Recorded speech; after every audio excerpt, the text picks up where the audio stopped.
добро, всем непорядочным назло. С миром живи, любимую люби огонь. Сегодня на...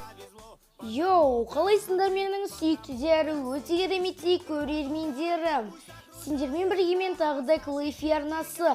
Және де бүгінгі видеода мен сендерге кидоктардың түрлерін айтып беретін боламын. Осы видеоға лайктарымызды басып, менің арнама тіркеліп отырамыз. Ендеше мен көп сөйлемей өзімнің видеомды бастай беремін. Кеттік! Йоу, мінеки балдар, енді біз өзіміздің кереметтей ойынымызға да келіп жеттік.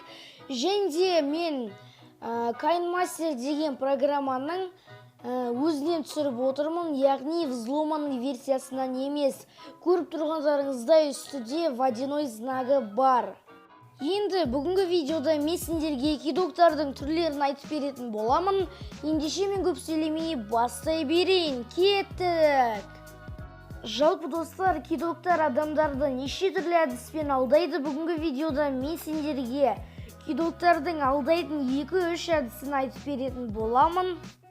Енді біріншісінен бастай берсек, ол сыбайластық, яғни сізге бір адам сол адамның ВК-сын береді, және де сол сізді қадайтын адаммен сізге сол адамның ВК-сын берген бала екеуі келісіп алып, сіздерді алдайтын болады балдар. Енді оларға мүлдем сенудің қажеті жоқ. Ондай жағдай менің басымнан өткен балдар, сол себепті осы затты мен осы видеоға қосып отырмын. Сізді алдап кететін адамның ВК-сын берген бала сізді әбден көндіреді, яғни сізге ол баланың кидок емес екеніне сендіреді деп айтсақ та болады. Және де достар, сіздер ол балаға өзіңіздің ақшаңызды және де привилегия аккаунтыңызды бірінші бересіз. Және де күте тұр, анау мынау деп уақыт созып, ол сізді ЧС-қа тығып тастайды. Содан кейін сізді қадаған бала да жоқ, және де сізге сол баланың ВК-сын берген бала да мен кінәлі емеспін, анау мынау деп құтылып кетеді.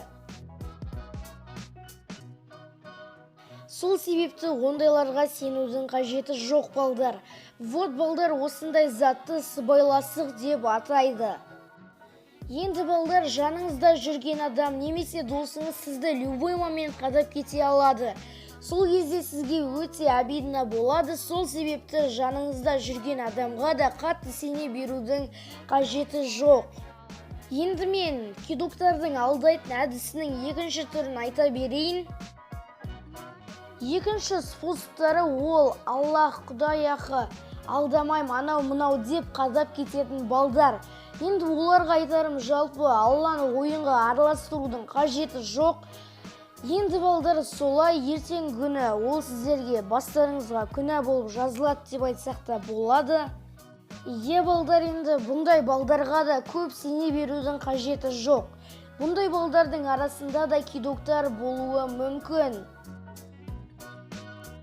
Кидоктардың үшінші способы ол гарантпен жұмыс жасау. Яғни ол кидоктар бір мықты бір ютуберді өзінің досы қылып алып, сізді қадап кетуі мүмкін достар. Мысалға, кидок досы өзінің бір ютубер досына жазады, маған гарант болып берші деп. Ал досы қалай келіспеске, яғни ол досына жоқ дей алмайды. Сол себепті досы өзінің кидок досына гарант болып береді. Ал ютубер сол досының кидок екенін мүлдем білмейді достар. Соңында кидок адам анау адамды қадап кеткеннен кейін дым болмағандай кидок адам анау адамды да қадаған адамды да лақтырып кетеді деп айтсақ та болады. Олар бір беседа ашады, гарант деп па бірдеңке деп әйтеуір. Және де ютубер досы өзінің кидок досын әбден жақтап мақтайды, және де анау адамның сеніміне кіргізеді. Ал кидок досы анау адамды қадайын деп жатқанынан ютубер вообще хабары жоқ деп айтсақ та болады. Соңында сатып алушы адам өзінің ақшасын бірінші беріп, ал соңында кидок адам ютуберде және де сол адамды да қадап кетеді. Сол себепті ютуберлерге айтарым, танымайтын адамдарға гарант болып берудің қажеті жоқ. Ертеңгі күні өздеріңізге проблема болады деп айтсақ та болады. Енді осы видео сендерге ұнаса лайктарымызды басып кетеміз. Енді осы заттың келесі бөлімі шықсын десеңіздер, осы видеоға максимально лайктарымызды басып кетеміз.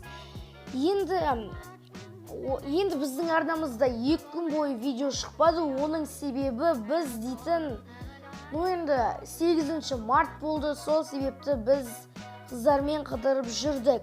Енді сендермен бірге болған мен Клэфи арнасы. Осы видеоға лайктарымызды басамыз. Давайте, балдар!